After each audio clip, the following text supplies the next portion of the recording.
Hello and welcome guys to my first Final Fantasy Brave Exvius video. I decided to start making some videos, and for the first one I'll just quickly show you my account and introduce myself so you know what I'm working with and who you're talking to.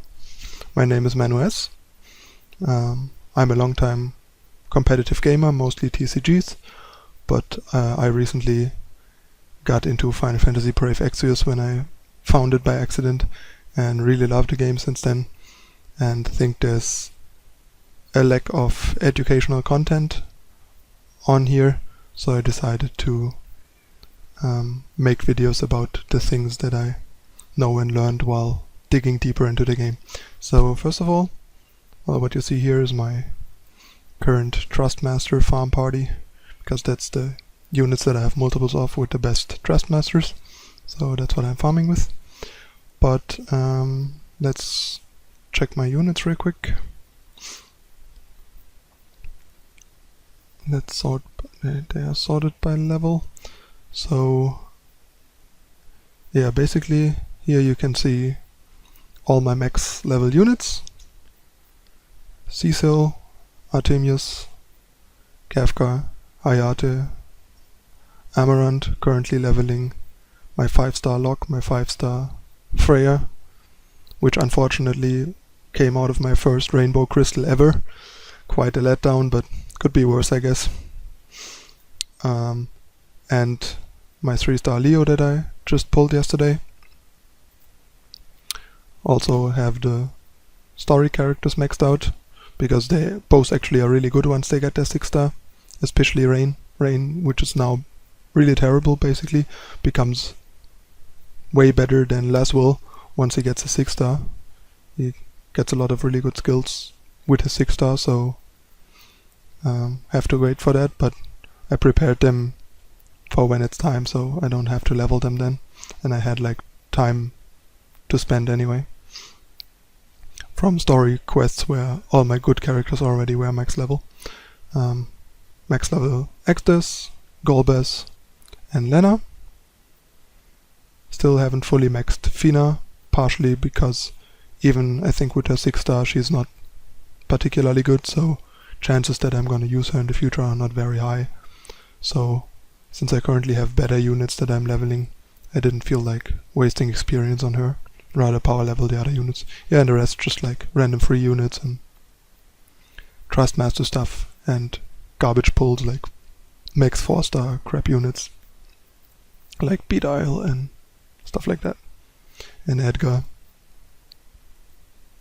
So yeah, that's my squad.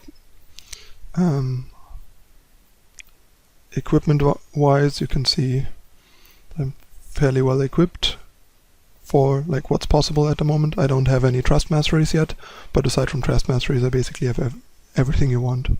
Murasame, Enhancer, enough of the good craftable items. I made the mistake of spending Star Quartz on this item.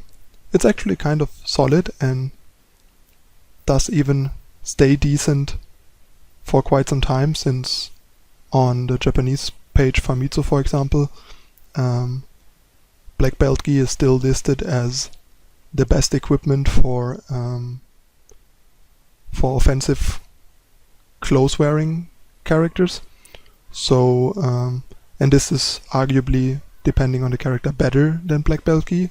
Sure, you lose 3 attack, but for the 3 attack you get 11 defense, which is a really good way of bolstering units that are a bit low on the defense side, since I rather lose 3 damage than have my physical DPS die all the time. So I don't regret it that much, but it still was kind of 20 Star Quartz that I wish I still had. So don't make that mistake. Don't spend any Star Quartz on the first Chocobo shop. You will need them all later on. There will be some really good items, like the earrings that give plus 20% magic.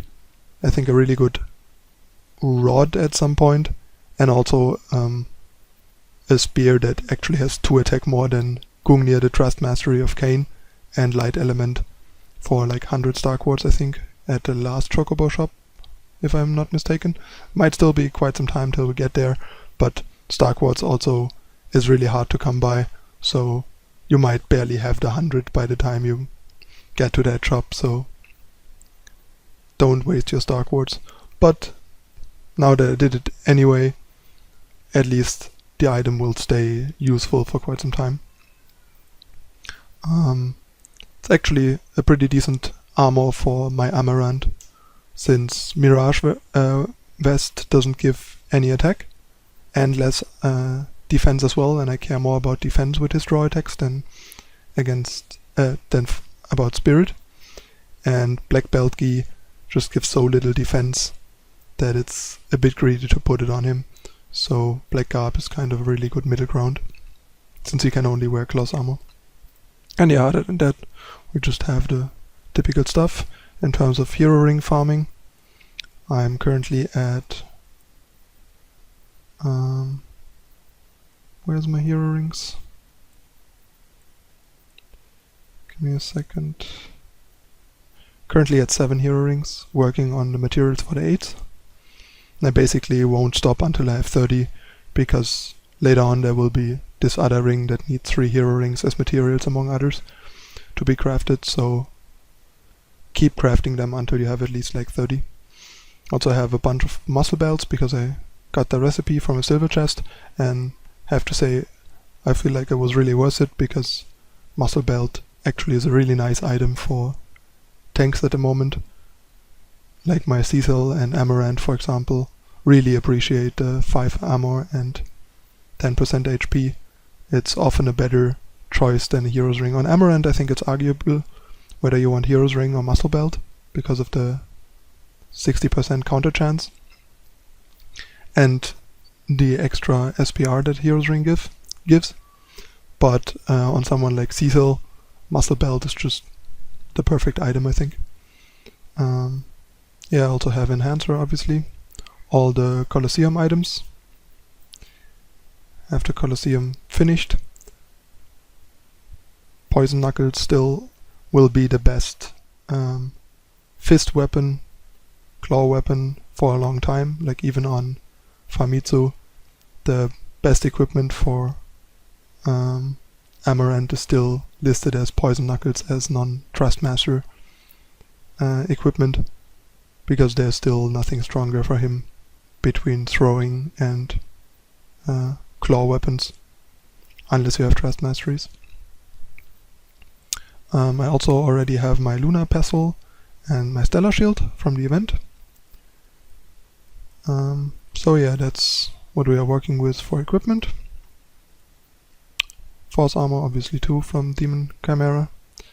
All the 3 bosses. Waiting for the next one to hopefully be the one with Killer Bow, so my Artemius gets a proper weapon.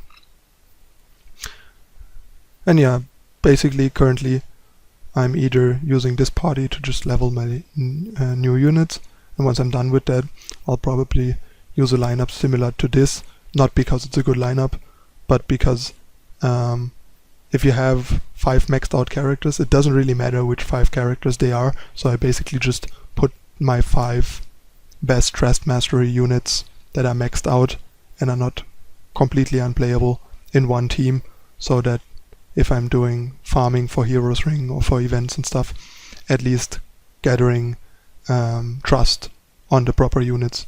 Sure, my Artemius is better than Hayate, for example, but Artemius has basically no Trust Master reward with his equipped bow Trust Mastery, so I really don't want to use him unless I really need him.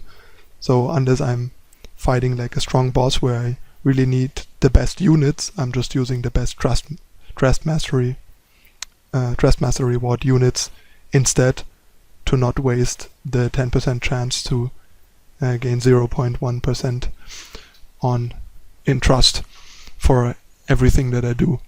So keep that in mind. I would very much recommend that to everyone, to not use your best units, use your best Trust Master units if you can beat what you are doing with your best units, And if you have non-maxed out characters, put them in a party. Don't put any maxed out characters with them, because they will eat experience and still, like, they still gain XP, they just waste experience basically, and all you need is like a good high magic caster friend, preferably like a Kefka with 300 plus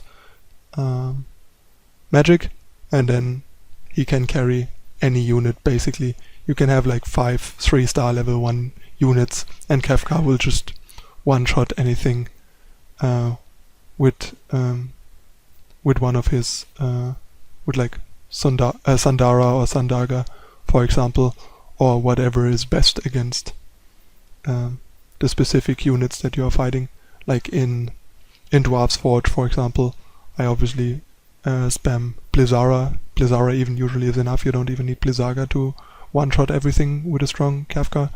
And in Miranda Coast, I obviously use Sandara, because they are mostly water enemies that are vulnerable to lightning, and so on. So that's a really good way to make use of all the exploration farming for Heroes Ring and for events like the current Mock Cake event.